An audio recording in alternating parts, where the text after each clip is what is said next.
आशीष शर्मा, आप सभी का स्वागत है। इस समय मौजूद हूँ मैं लखनऊ के इको गार्डन में।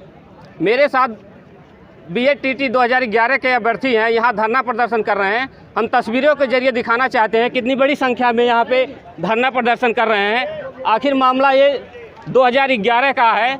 2011 में एक वैकेंसी निकली थी जो टीचरों के लिए थी, 72,825 की वैकेंसी थी। आज लगभग 10 साल हो गया। ये BED बेरोजगार अभ्यर्थी सरकार से सताए हुए अभ्यर्थी हैं। कितनी इन्होंने 10 सालों में कितनी पीड़ा इन्होंने झेला है। और हमारे साथ बातचीत करने के लिए एक ऐसे ही अभ्यर्थी हैं, बेरोजगार अभ्यर्थी हैं। इनसे कुछ हम बातचीत करना चाहते हैं। आखिर मामला क्या है, क्या उनको मांग है, इनकी मांग क्या है? क्या नाम है सर जी आपका? मेरा नाम राजीव कुमार अवस्थी है। मैं BED-TET 2011 अभ्यर्थी हूं और इस संगठन का मैं प्रदेश संरक्षक हूं। मैं ये बताना चाहता हूं कि BED-TET 2011 का मामला 2011 से जब पहला TET उत्तर प्रदेश में शुरू हुआ था तब के हम पास आउट अभ्यर्थी हैं। उसके बाद सरकार उस टाइम पर मायावती जी की थी तो 2011 का एक विज्ञापन निकाला गया 72,826 के नाम से। फिर उसके बाद में एक विज्ञापन 7/12/2012 को निकाला गया जो कि अखिलेश सरकार की जी उसमें निकाला गया। अब 72,826 जो 2011 का विज्ञापन था उसको 66,665 पद भरकर उस भर्ती को क्लोजर रिपोर्ट लगा दी गई।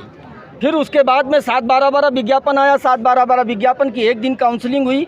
उस काउंसलिंग को वहीं पर रोक दिया गया उसमें, ताकि कुछ मामले ऐसे थे जिनको लेकर सरकार कोर्ट चली गई।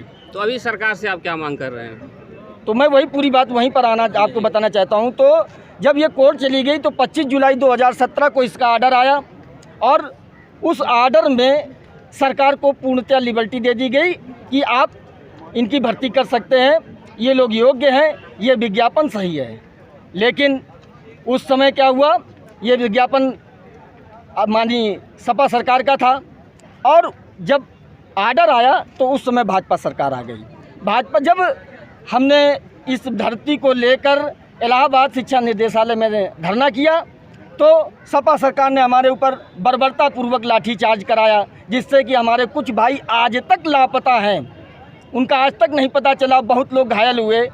तब उस समय जब हमने धरना उसके बाद हमने जब किया और धरने किए तो उसमें माननीय केशव प्रसाद मौर्य जी हमारे धरने में आकर बैठते थे और हमारे मामले को माननीय स्मृति ईरानी जी ने, माननीय महेंद्र नाथ पांडे जी ने, माननीय केशव प्रसाद मौर्य जी ने हमारा मामला संसद में उठाया कि ये BED-TET योग्य अभ्यर्थी हैं, शिक्षक बनने के लायक हैं, योग्य हैं, अहर्ताएँ ये पूरी करते हैं। हाँ, यदि हमारी सरकार बनती है तो हम 6 महीने के अंदर इनको नियुक्ति कर देंगे। लेकिन उस समय उनकी सरकार नहीं थी। हाँ, और उन्होंने हमें प्रलोभन देकर हमसे हमारा वोट लिया, आश्वासन देकर हमारा समर्थन लिया और जब उनकी सरकार बन गई तो उन्होंने क्या किया, आज तक 7/12 विज्ञापन पर भर्ती नहीं की। कोर्ट का आदेश आया, कोर्ट ने भी कुछ गलतियां की। अब हम कोर्ट की गलतियों को हम ज़्यादा यहाँ पर नहीं बताना चाहते हैं, लेकिन उस 7/12 विज्ञापन में कोर्ट की ही गलती से 85 लोग सर्विस कर रहे हैं, जो कि कुछ 83 नंबर से हैं, कुछ नंबर 90 नंबर लेकर जॉब पा गए और यहाँ पर 117, 118 लेकर नंबर लेकर हमारे भाई, हमारे साथी सड़कों पर घूम रहे हैं। उसके बाद जब इनकी सरकार बनी, इन्होंने हमारी नहीं सुनी तो हमने लक्ष्मण मेला मैदान से लेकर इको गार्डन तक मिलाकर हमने करीब 17 धरने किए।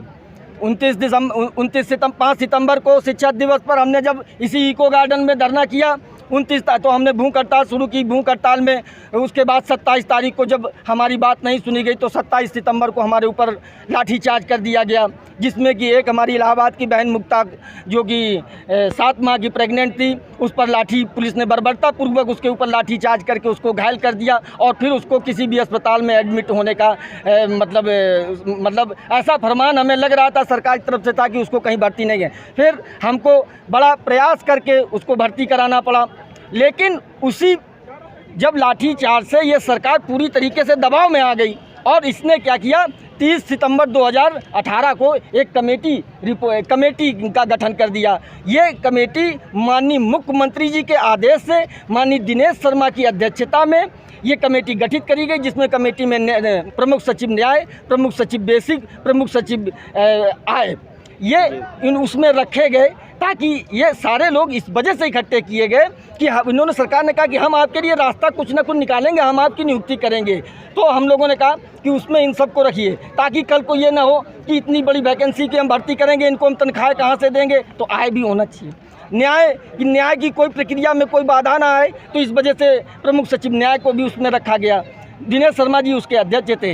लेकिन 30 जुलाई 2018, जो कि 45 दिन का हमको समय दिया गया था कि हम 45 दिन के अंदर इस कमेटी की रिपोर्ट हम आपको देंगे, लेकिन 45 दिन छोड़िए, आज 3 वर्ष के उपरांत भी कमेटी रिपोर्ट को ओपन नहीं किया गया। आज हम इसी को लेकर 8 तारीख से हम बराबर इस धरने में बैठे हुए हैं। आज हमारे धरने का विशेष दिन है और मैं आपको बताना चाहता हूं कि यदि आज हमारी बात माननीय दिनेश शर्मा जी से, मैं मुख्यमंत्री महोदय से नहीं बात करना चाहता हूं, मैं माननीय दिनेश शर्मा जी से बात करना चाहता हूं, जो इस कमेटी के अध्यक्ष हैं।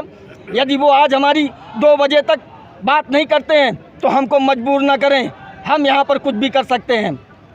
हम आए हैं, शांतिपूर्वक धरना करने आए हैं, प्रेम पूर्वक हाथ जोड़कर आपसे विनती करने के लिए आए हैं कि महाराज जी, सरकार से अंतिम मांग क्या है आपकी? हमारी अंतिम मांग यही है कि हमारी कमेटी रिपोर्ट ओपन करके जो आपने वादा किया था कि हम आपके लिए रास्ता निकालेंगे, हम आपको नियुक्ति देंगे, वो हमको शीघ्र से शीघ्र कमेटी रिपोर्ट का जो भी डिसीजन हो, हमारी नियुक्ति का जो भी रास्ता हो, वो हमको बताया जाए। क्योंकि हम लोग आज उस दहलीज पर खड़े हैं जहाँ पर हमारे बच्चे कुछ समय बाद हमारे बच्चे BEd टेट करके आ जाएंगे।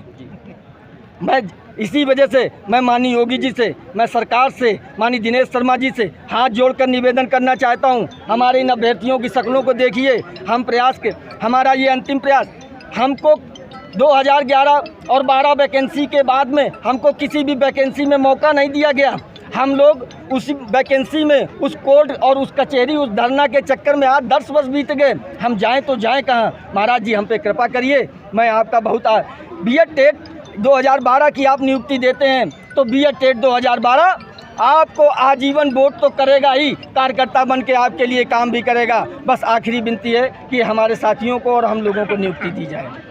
जी, जाहिर सी बात है, कोर्ट और सरकार के चक्कर में ये बेरोजगार अभ्यर्थी जो है 10 सालों से बैठे हुए हैं। ये रोजगार पाने के लिए दिन रात लड़ाई लड़ रहे हैं। लखनऊ के ईको गार्डन में कई बार धरना प्रदर्शन कर चुके हैं।